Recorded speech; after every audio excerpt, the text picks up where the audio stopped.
રાજકોટનો ધરોહર મેળો જાણે સરોવર મેળો બની ગયો હોય તેવા દ્રશ્યો સામે આવી રહ્યા છે। રાજકોટ શહેરમાં આ લોકમેળામાં ઠેર ઠેર અત્યારે પાણી ભરાઈ ચૂક્યા છે। ગઈકાલે પણ ધોધમાર વરસાદ વરસ્યો હતો અને આજે પણ વહેલી સવારથી ક્યાંક વરસાદ જે છે જામ્યો છે। તો બીજી તરફ ભારે વરસાદના કારણે મેળાનું મેદાન છે તે ખેદાન મેદાન થઈ ગયું હોય તેવા દ્રશ્યો પણ સામે આવી રહ્યા છે। મેળામાં ઊભા કરવામાં આવેલો મંડપ સર્વિસ છે તે પણ ધરાશયી થઈ ગયો છે। સામાન્ય રીતે જે છે અત્યારે મેળામાં એક પણ લોકો જોવા નથી મળતા। કેટલાક લોકો જે છે એ મેળાના રસિકો છે તેઓ આવ્યા પણ છે, પરંતુ ભારે વરસાદના કારણે તમામ વસ્તુ બંધ છે। ત્યારે હાલ અહીંયા મેળો માણવા આવેલા કેટલાક લોકો છે, આપણે એમની સાથે પણ વાત કરીશું। શું કહેશો તમે, આજે મેળો માણવા માટે આવ્યા છો, બધું બંધ છે? આજે આ મેળાની રંગત રહી વરસાદે બગાડી નાખેલ છે, જેથી કરીને જનતા હેરાન પરેશાન થઈ ગઈ છે।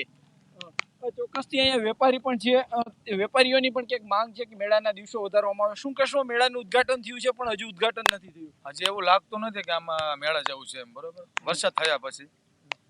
પણ સરકાર પર આપણે એટલી વિનંતી કરીએ છીએ કે વરસાદ રહી ગયા પછી 2 દિવસ વધારે દે તો સારું એમ।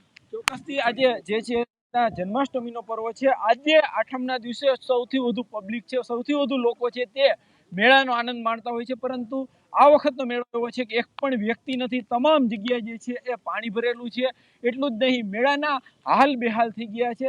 ત્યારે હાલ વેપારીઓ છે તે પણ ક્યાંક ને ક્યાંક ઈચ્છી રહ્યા છે કે જે છે લોકમેળો પૂર્ણ થાય ત્યારબાદ જે છે ત્યારબાદના જે 2 દિવસો છે તે વધારી દેવામાં આવે। તો બીજી તરફ ક્યાંક ને ક્યાંક લોકો છે જે મેળા રસિકો છે તે પણ આવી રહ્યા છે, તે પણ મેઘરાજાને ક્યાંક ને ક્યાંક વિનંતી કરી રહ્યા છે કે અત્યારે અમને મેળો માણવા દો।